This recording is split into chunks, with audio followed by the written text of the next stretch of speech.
Welcome to Coming Home. Survive and thrive in homeschooling. Why are the classics important? Does it matter if the universities don't teach it anymore? What's the point of learning a dead language? Today we hear from an Associate Professor of Classics who will explore all these questions and more. She will reassure you of their unique and special place in the modern world. Learning the classics, even a rudimentary amount, is like superfood for the brain and an understanding of history to give you a better understanding of today's world. If you have a student who wants to be an archaeologist, she has suggestions for this too. The privilege of homeschooling is we get to plan and oversee our children's education. Including the classics will enhance your goals for their lives. And now, let's hear from Gina. Good morning to you, Gina. Thank you so much for agreeing to be interviewed. Would you please introduce yourself and tell us what you do? Hi, Christine. I'm Gina Salapata. I'm an associate professor of classical studies at Massey University. I was born and raised in Greece, so I have been steeped in classical studies since my childhood because especially with my family, we were traveling to ancient sites. So I have been exposed to ancient ruins and classical sites for a long time. So I always wanted to do something about the ancient world, and I pursued the path of being an archaeologist, and that's what I studied and trained, and that's what I'm teaching these days, classical studies in general, but especially art and material culture. Well, from a very basic beginnings then, why do you think it's important to teach the classics? First of all, it's part of our cultural heritage. From the Greeks and the Romans, which is the classics, come ideas that have influenced and shaped the history and development of modern world, at least the Western civilization. So we have the heritage of literature, theater, which started really in Greece, science, medicine, which was developed a lot in Greece, even the first historians, the science of history, writing in a more or less, as much as possible, factual and objective way of history began in Greece. We take these things for granted, but it's very useful to study the origins. So classics is a humanities topic. So like other humanities topics, they train the mind, teach students how to think, how to argue, critical thinking, how to examine sources, research skills, observation skills, especially when we talk about visual culture. All these skills are needed in a wide range of industries. And in general, they increase literacy of the student. But what makes classics specifically important and distinguishes it from other humanities topics like history, for example, or literature, is that we study the two cultures, Greeks and Romans, because they were different, they were not the same, from many perspectives, to find out what the society was like, what they valued, and why. That's the important thing. So it's an experience of another culture or two different cultures of past times. This allows us to step outside our usual ways of thinking and the assumptions we have about our own time and place. It makes us better equipped to see problems in our own times and understand the past and learn from our predecessors. It's a heritage thing. I mean, we take the baton and we move on. It's important to know what came before us. People may ask, why should we care about what people said or thought thousands of years ago? They are dead, the cultures don't exist anymore. The answer to this is there is a lot to care about because the Greeks and the Romans asked, often for the first time, a series of crucial questions that people still ask today and struggle with today. For example, what does it mean to be a human? Or is there life after death? what is justice? What constitutes happiness? How do we achieve happiness? What is happiness? How can we prevent war? How can we reconcile science with morality? How to treat animals? These are, issues we still deal with today, and we have dealt with through the centuries. And for the well-known philosopher Socrates, he said that the unexamined life is not worth living. Questioning received opinion and authority was very important for the Greeks. That's how they started history. I mean, it was not hearsay or, myths and stuff like that. They wanted to find out the truth. The people in those times, as I said, faced similar problems, issues of ethnic identity, issues of gender, colonialism, imperialism, political corruption, propaganda, all these things, especially in the Roman Empire. By studying the way they responded to these very complex problems, this can help us find solutions for today's problems, which are very similar. Because human nature doesn't change. Human action doesn't change much. It's only details that change. For example, gadgets, tools like computers and other things. The ancients often did things better than we do today. For example, in Athens, which developed the first democratic government, participation in politics was very important. It was not just a right to participate, it was a responsibility. I'll give you an example. One of the major punishments for someone who did something wrong, something really wrong, was to forbid them to participate in the voting and deciding political situations.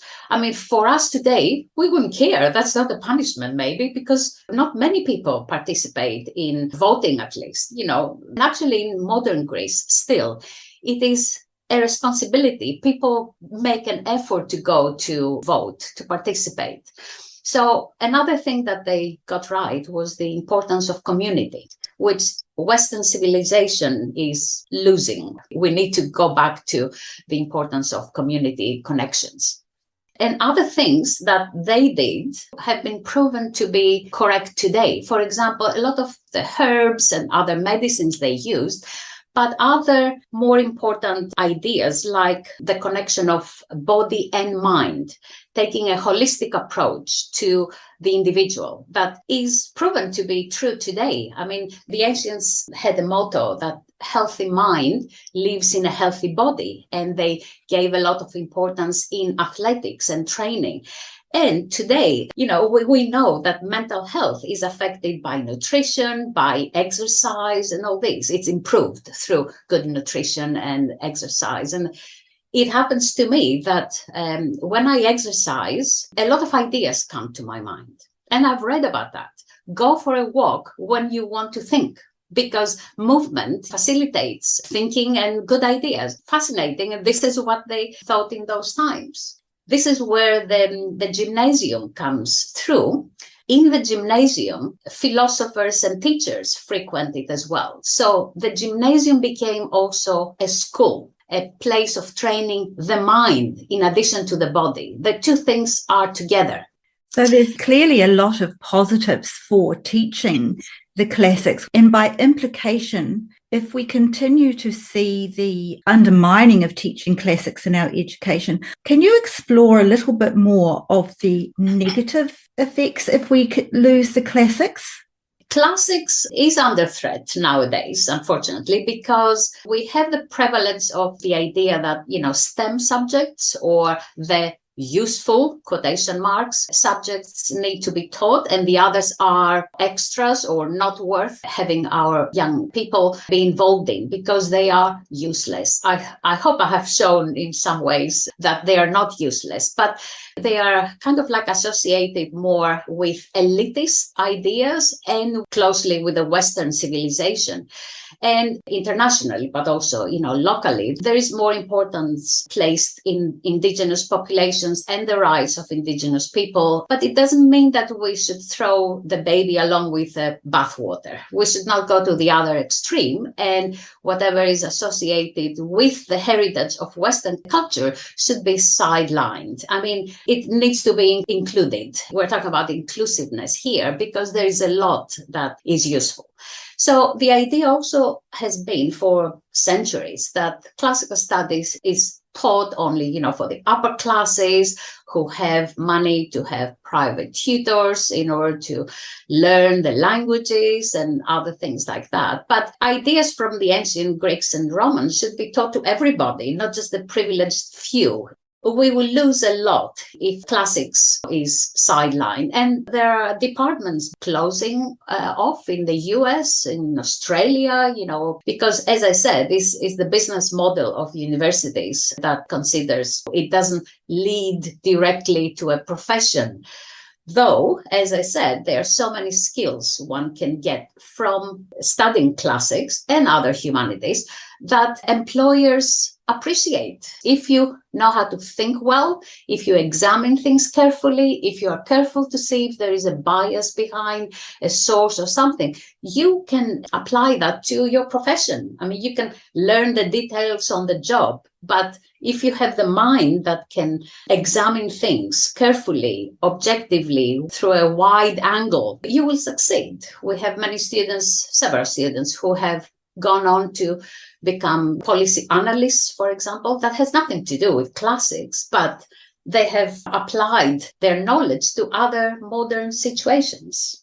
Most of the listeners to this podcast will be homeschooling families who will be very keen to hear from you. What do you think some priorities would be to help prepare them should they want to study classics more? Classics is fun, and that's an attraction for even young kids. And the best way to start is with the myths, with the Greek myths. You can start as early as you can. I mean, I learned, from my grandmother and my parents. I mean, that's how I learn about Greek myths. There are several online games, interesting image books and other things that kids can be exposed to classics starting with.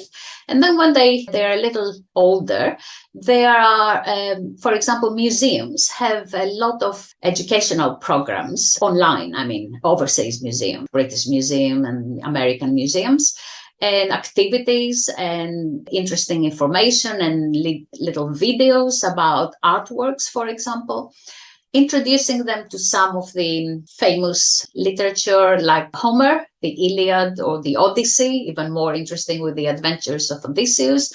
Theater, if they're interested in theater, it depends on what each child is more interested in. And that's where the variety of classics comes, because there is literature, history, art, religion, or social studies, culture in general. So if they're interested, for example, in performing arts or art in general, you can push them towards that direction and they will learn other things along with that, because it's, the culture is, of course, one thing.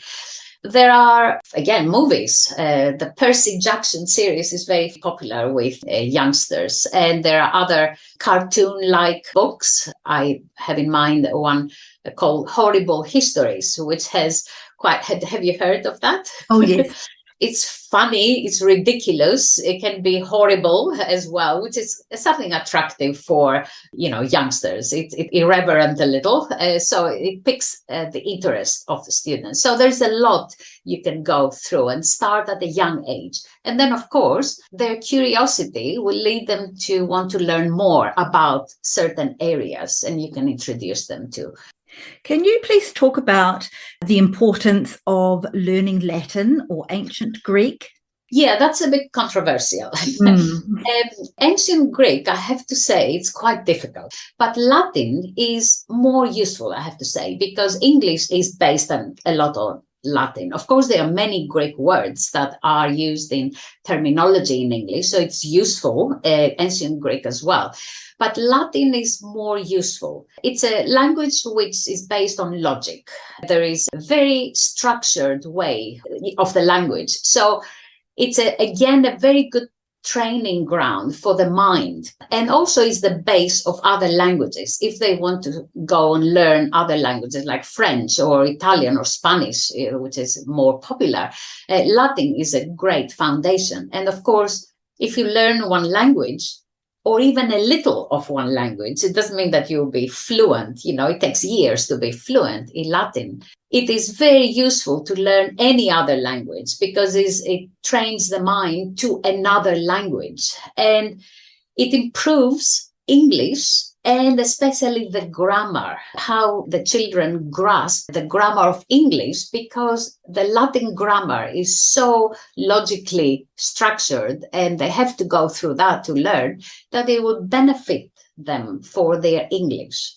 Again, there is a variety of ways to start young children in Latin. There is a good website that deals with the adventures of a little mouse called Minimus.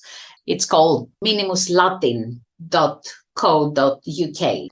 This is a fun way to introduce younger kids, but also for older kids. The Cambridge Latin course is what my colleague who teaches Latin recommends, because Latin also has been cut off from the New Zealand curriculum, unfortunately, because it used to be taught in a few schools, not many. But again, as I said, the subject is under threat in general. A question that I just thought of before we came on, Gina, was what should they know before they come to you at universities? What should they have already studied at, say, late primary and into high school years? We don't assume that students know, really, because we have a variety of students. Some of them have done classics at year 12, 13, but others don't, and they just come out of interest. They haven't come across classics, or they have done some study or reading by themselves. So we don't assume pre-existing knowledge. We try to be inclusive for anybody who wants to. So we have students who study business, for example, and they still want to take a couple of courses in classics out of interest, or scientists, for example, who want to train the other side of their brain into a humanities topic that interests them. So motivation is the most important thing if the kids are interested in something. You mentioned earlier, Gina, that you became an archaeologist. That is so popular these days. Could you please give some advice, apart from taking the classics? What would you recommend to a high school student who now wanted to focus towards that career? What should he or she do? Right, archaeology in general, right? Not just classical archaeology, because that's what my specialty was. Well, archaeology now has moved more to include a lot of science. So students need to be exposed in both humanities and history, for example, topics, but also some of the science, at least to understand what the scientists who collaborate in archaeological excavations do, or what they want them to do. Students can focus in a specific area. For example, there are archaeologists who specialize in the study of bones, because of course there are a lot of skeletons found in graves, but also animals and other remains that can tell us a lot about a past culture.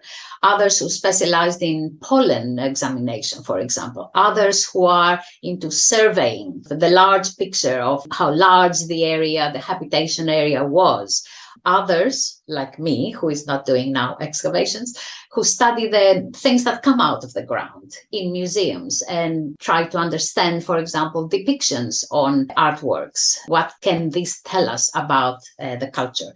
A combination of topics would be good for someone who wants to go into archaeology or anthropology, which again are related topics. Both humanities, history, classics, or other areas, and some scientific grounding would be useful too. Helpful, thank you. Gina, can you think of anything else that we could be talking about today that would be helpful?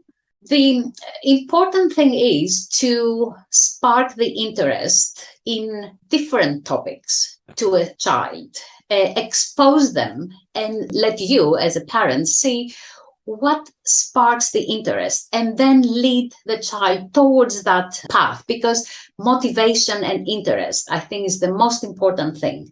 If you force a child, to do something that they really don't want to do, they will not enjoy.